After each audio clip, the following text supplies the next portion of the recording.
அவங்க கொரோனா டாஸ்மாகை ஒழிக்கணும்னு சொல்லி போர்டு வச்சு நின்னாங்களா இல்லையா?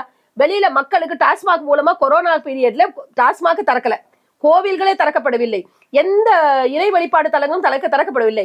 மக்களுக்கு பேசிக்கா கிடைக்கக்கூடிய உணவுப் பொருள் கிடைக்கூட ஒரு நாள் விட்டு ஒரு நாள் தான் திறந்தாங்க. அந்த நேரத்துல நீங்க வீட்டு வாசல் வச்சு டாஸ்மாக மூடணும்னு சொன்னீங்க.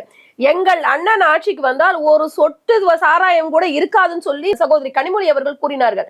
இவர்கள் திரும்ப திரும்ப என்ன சொன்னாங்க, நாங்க வந்தா டாஸ்மாக் எல்லாம் மூடுவோம்னு சொன்னாங்க இல்லையா? அது நீங்க அதிமுக அரசு டாஸ்மாக் எல்லாம் முடியுது. நான் அதிமுக அரசு நாங்க சாராயத்தை மூடுவோம்னு சொல்லல. ஆனா நீங்கள் போராட்டம் செய்தீர்களா இல்லையா? திராவிட முன்னேற்ற கழக அரசு எதிர்கட்சியாக இருந்த போது நீங்க என்ன வாக்குறுதி கொடுத்துட்டு வந்தீங்க?